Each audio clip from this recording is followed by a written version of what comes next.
Arkadaşlar merhaba, kanalıma hoş geldiniz. Bu videomda sizlere %100 driver sorunlarını çözme mantığını göstereceğim. Yani programını göstereceğim diyelim. Bu programı crackleyeceğiz arkadaşlar. Yani full sürümünü kullanacağız. IMEI işlemlerini yapmadan önce ya da cihazınızı port görmeme gibi sorunlarınız varsa bunu kesinlikle yapmalısınız. İlk başta şurada bir programımız var. Driver Booster diye. Hemen bunu bir kuralım. Onları geçelim. Şu kalsın.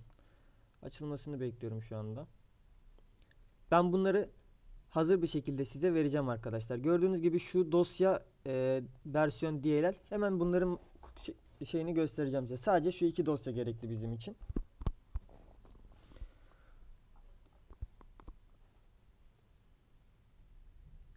Bu programı kurduktan sonra eğer ki sıkıntı çözülmezse Driver Hub diye de bir program var. Bunu kullanabilirsiniz ama ben ilk bunu kullandım.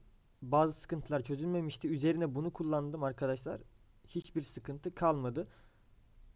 Kesinlikle IOBit'i tavsiye ediyorum. Bir de size full sürümünü yapmayı göstereceğim arkadaşlar. Şimdi açıldı. Şu kısımdan dilleri seçebiliyoruz. Türkçe kalsın. Kur kısmına tıklıyorum arkadaşlar. Şimdi burada bir şeyler soruyor. Hayır diyorum çünkü bu ekstra bir şeyler yüklememizi isteyecek. İleri diyorum. Burada kurulum aşaması var şu anda.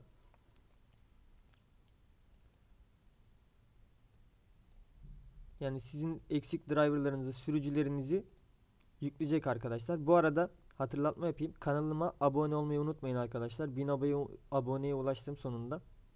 Abone olan herkese de teşekkür ediyorum. Telegram grubumuz vesaire açıklama kısmında mevcut. Oradan iletişime geçebilirsiniz bizimle. Yani benimle diyeyim daha doğrusu. IMEI için özel grubumuz var. Kripto para için de özel grubumuz var. Katılmanızı tavsiye ederim.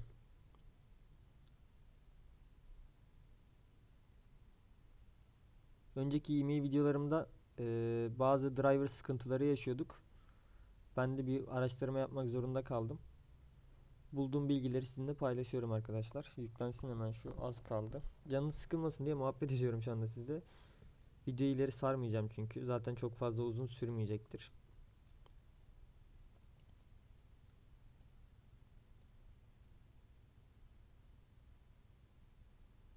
Şu anda kuruluyor. Crack yapması çok basit yani. Şimdi kurulsun, hemen göstereceğim mantığını.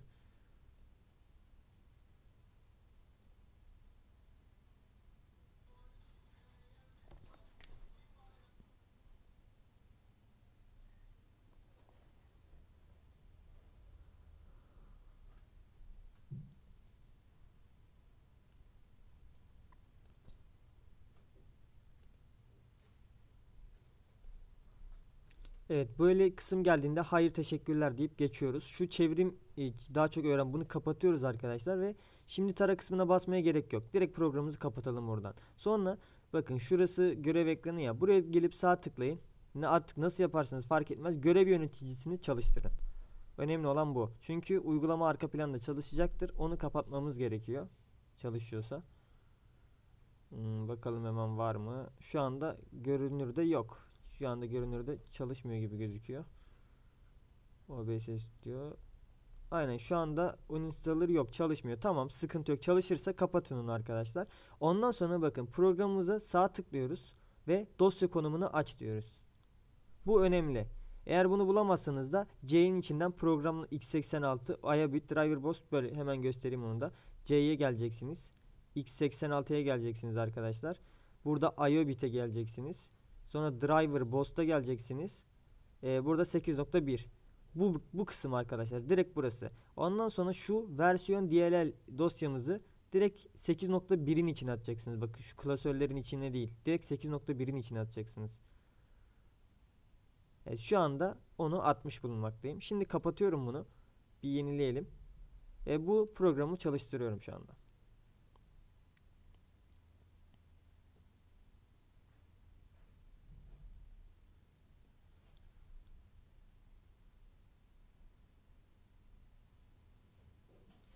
Evet, açılırsa inşallah.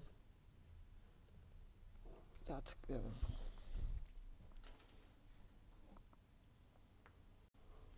Evet, şimdi gördüğünüz gibi burada Pro sürüm oldu. Pro sürümün avantajları tüm driverları bize kurmamızı isteyecek. Şimdi çok fazla bilgiye sahip olmanıza gerek yok arkadaşlar. Şuradaki tara kısmına tıklayacaksınız.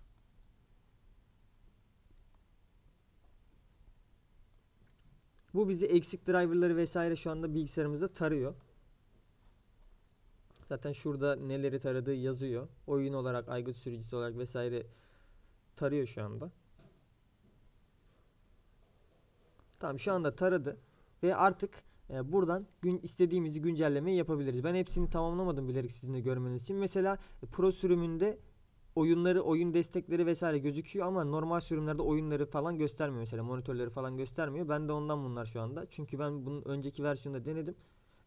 Driverlarımı güncelledim. Mesela şöyle göstereyim hemen size. Şuna gelelim hemen.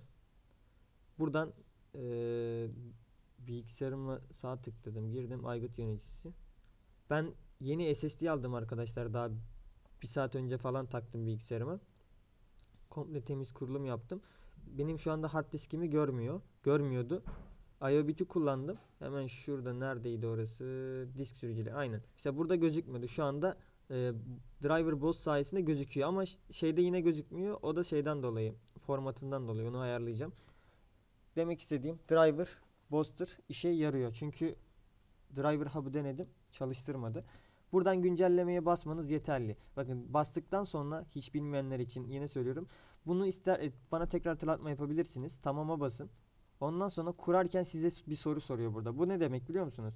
Geri dönüşüm noktası oluşuyor. Eğer ki programı kurarken bir sıkıntı oldu vesaire, bu geri dönüşüm noktası oluşturayım, buradan geri yükleyebilirsin eski halini diye belirtiyor. İsterseniz tamam yapın, isterseniz iptal ete basın.